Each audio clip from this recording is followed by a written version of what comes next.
Hello YouTube, it is Toy Adventures here again with another figure review, and today we're taking a look at the brand new G.I. Joe Classified series, Shipwreck. So, this is a part of the new wave that Rock and Roll is a part of, as well as Copperhead and Scrap Iron. Not Torpedo, sadly. I don't know when I'm going to be able to get them, but I was able to get Shipwreck early along with Rock and Roll, so now we'll be taking a look at our little Sailor Man.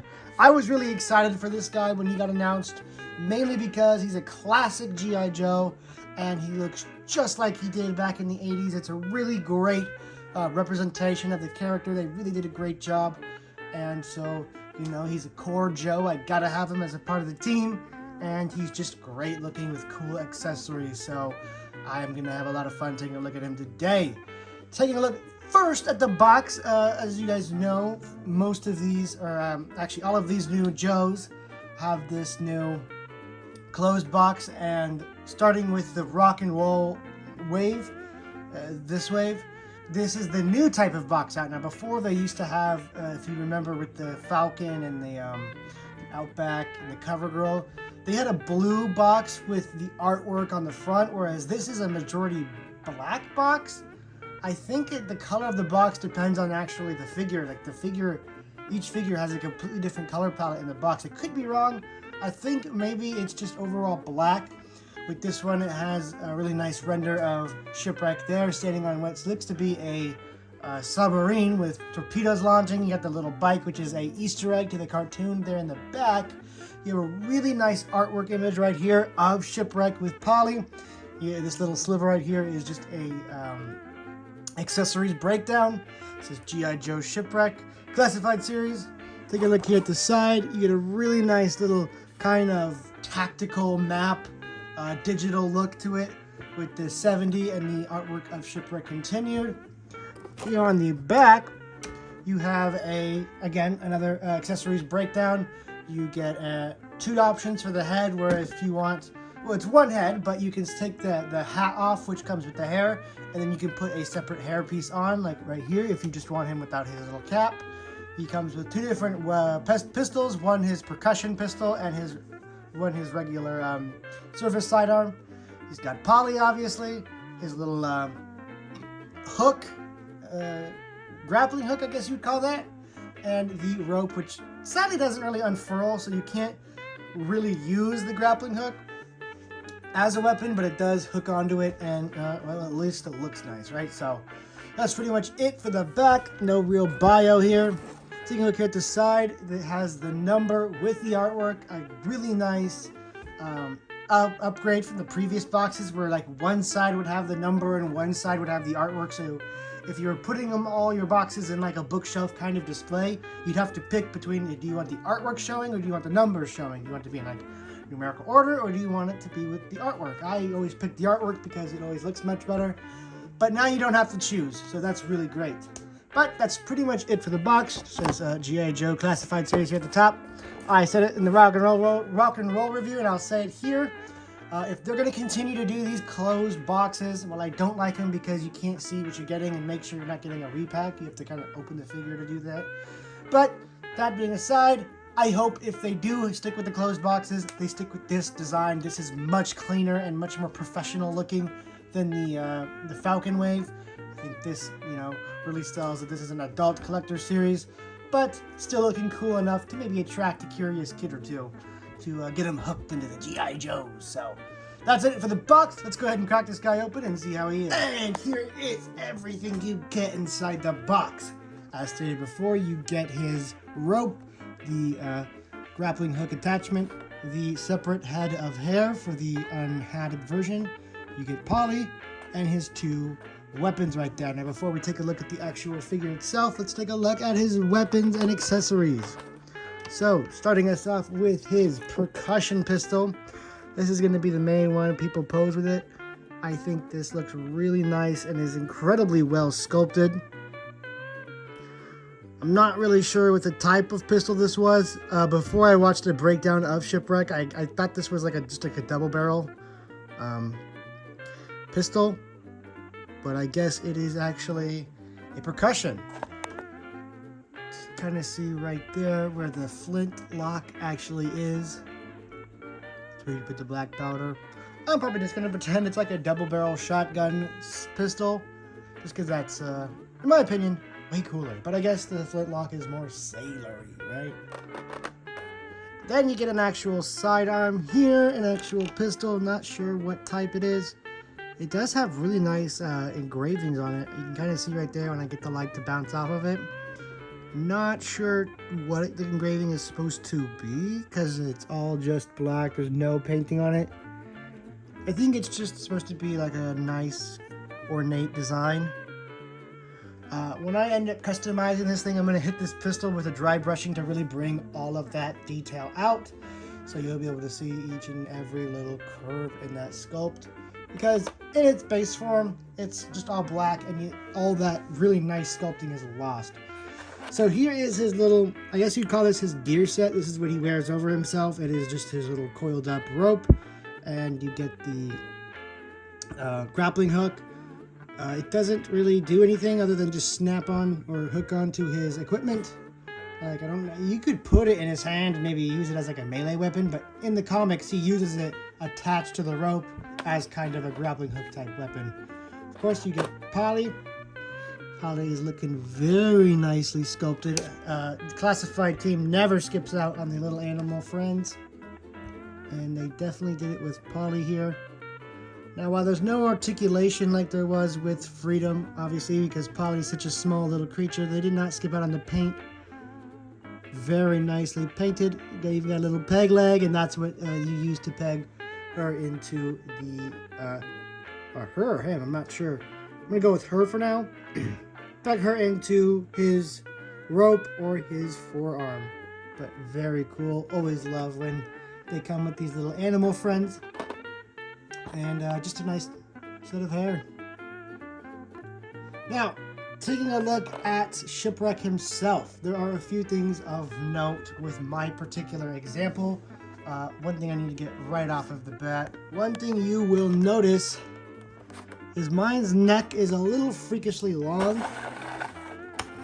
And that is because I have a issue with mine. Mine's kind of a defective, I guess you could say. There's also a huge gap right there. Yeah. That is because in the neck point of mine, it doesn't fully peg in, you know? Look, you can see right here, when I press in, it doesn't fully press into the actual body because if you look right in there, there is I guess, just extra material, a defect in the mold, I guess you could say. And so that prevents it from fully plugging in. I'm just gonna have to go in there with some kind of tool and scrape that out, and then I'll be able to plug it in normally. But for the review, he will kind of look like a giraffe, just because, well, Hasbro, it came defective. It is, that's a pretty big QC issue. For someone who doesn't know any crafts like this, would be kind of screwed with their giraffe Shipwreck. But that aside, let's just take a look at Shipwreck as a figure. The paint on the face with mine is okay. The beard doesn't always line up, and it is a little underpainted there. The eyes look fine. It's not a little skewed, just a little bit. Other than that, everything looks great on him. He's got the unbuttoned shirt, printed on chest hair, looking quite manly, sailory, if I must say so myself. The nice chevrons here on both shoulders, looking really nice. He's got these nice tattoos here on the forearms. There's one that's kind of like the anchor and, I guess, serpent. None of these are actual military insignias, sadly. We're quite past those days. Here's a nice little shark. There is the peg for Polly to sit on, and that hook is for the grappling hook as well, if you want to place it in the front. This belt, unlike most of these classified accessories, is glued onto the side right here. You could, I'm going to pry it off just so I can add other gear to this guy. But yeah, for this one, it is glued on right here at this little pouch. It's not too hard to just pull it out. It's just like a little peg that's glued in. You can easily pull that out and remove the belt. No damage done. Nice little holster here. Give a really nice kind of leathery texture put onto it. Now these legs are actually really special. because they're completely unique to this figure. As you can see right there in the front of the thighs, it's like faded and scratched up to look like denim jeans. And they did a really great job. These look fantastic. They go all the way down to the ankle, just like the real pants should, which is quite different for most of this line, which has been like, you know, boot level articulation. So the boot would be a separate part. The boot is, of course, still a separate piece, but it is hidden up the leg. And I think that might sacrifice boot articulation, but we'll have to check when we get to the articulation section, which is right now. Since we've already taken a look, I guess we should do one last overview of his aesthetics, right? Here is Shipwreck front to back, looking fantastic. Pretty much identical to how he's always looked. It's really a hard design to screw up when you're trying to get a classic Shipwreck down. Just do a classic looking sailor, because unlike most Joes, he's pretty much in uniform. Now, to get on with articulation, obviously there is a ball joint in the top of the head and in the base of the neck. So you get a ton of movement there. You can look down pretty good. You can look, just be careful when you pull the head off. You can look up pretty good. You can look down pretty good. Remember, my neck is elongated, so my articulation might actually be a little bit better. Here is a really nice ab crunch here in the abs. Really nice ab crunch. That is a very dynamic one. Unlike most of the Joes where it only bends to about like maybe there. This one can go a whole other step further, and it can usually they can bend back right here, but he can do another whole step further. So very nice ab crunch on this guy. Butterfly joints can go back about there. They can go front pretty nicely. Can he hit a two pistol pose? Barely. Not quite without the hands. Oh yeah, he can. There you go, two-handed pose. You have to work with that to make it work really well, but you can achieve that. That is pretty rare with these Joes. Arms can hinge up pretty nice. Can hinge down very nicely. Biceps swivel. Double jointed pinless arms. They give you a very generous bend right there. And for the wrists, you have an up and down here, of course, rotation. And you have an up and down on this side with rotation, since these are both supposed to be weapon holding hands. Considering he has a firearm on both sides. Of course, you have a waist swivel here. It's mainly on a ball joint, so you do get some up and down in it, which can really bring the total body crunch to a really interesting level. The legs can drop down and kick out pretty far. Normally they can already kick pretty far. You do get double jointed pinless legs. You gotta love it. And they get a ton of movement in there. Really nice to see. Of course, bicep swivel. You gotta have it on these Joes. Right here at the ankle, you do get ankle swivel and rotation. Kick about there. And you can go just about there. The shape of the jeans coming over the boot does limit it just a little bit, but not too bad. And yep, there is still boot articulation. There is still boot rotation in there. It is just hidden probably up to about here in the jeans. So you still get all the articulation of a regular Joe. In fact, I think this guy is just a little bit better articulated than most of the Joes in the line, just because there's no gear, at least issued to him. I might add some that might hinder the butterfly movement just a little bit, but I'm also might not, it won't be a permanent thing. But I say the articulation on this guy is quite superb. It's either they're making all of the figures better, or just that the last two, being Rock and Roll and Shipwreck, have better arm articulation because there's nothing blocking the arm articulation like a vest or gear or whatnot. But let's get on to his accessories. Let's gear him up. Shipwreck has been this entire review looking a little plain, so let's start off with, of course, his rope. Usually I pop off the heads just to make the application a little easier, and it goes on as simple as that. Tuck his little grappling hook back there. There's the rope, and it has a little porthole right there. That is for his next accessory, Polly, who just chills right there. It fits in real snug right on his shoulder. This percussion pistol goes in this bigger holster on this side. It's in snug right there. Service pistol goes right there in the actual holster. And he is completely armed up.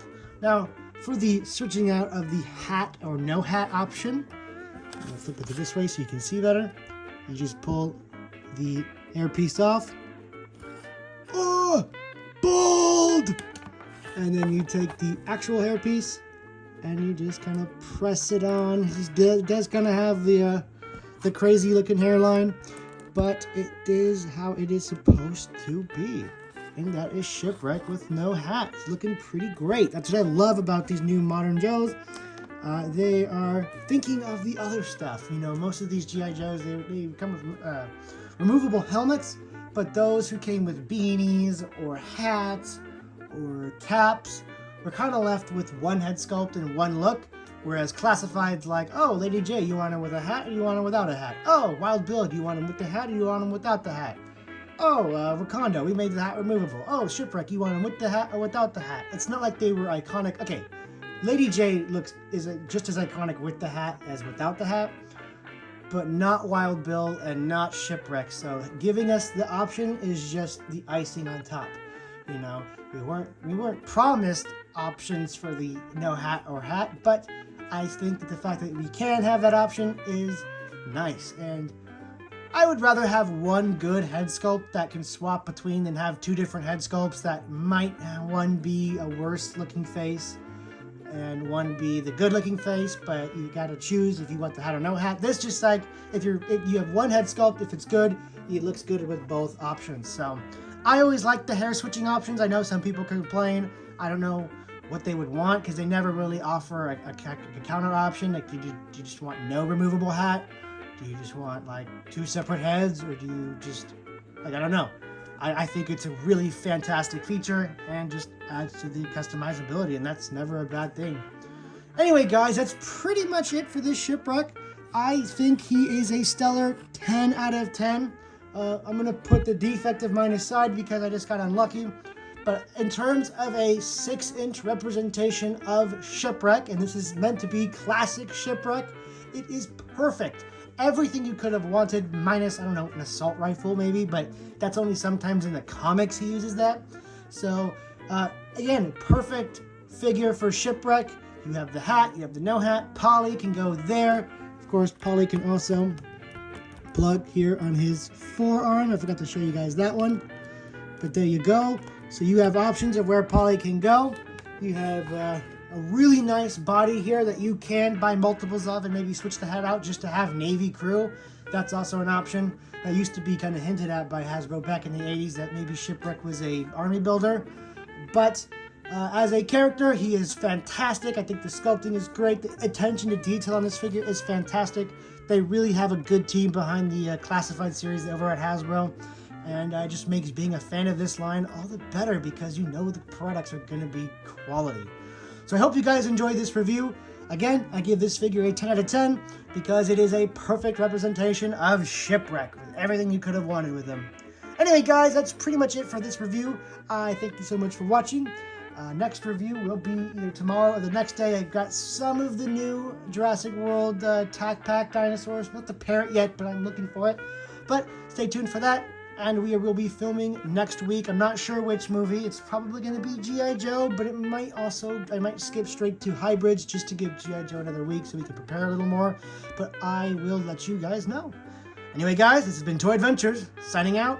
Peace! And Yo Joe!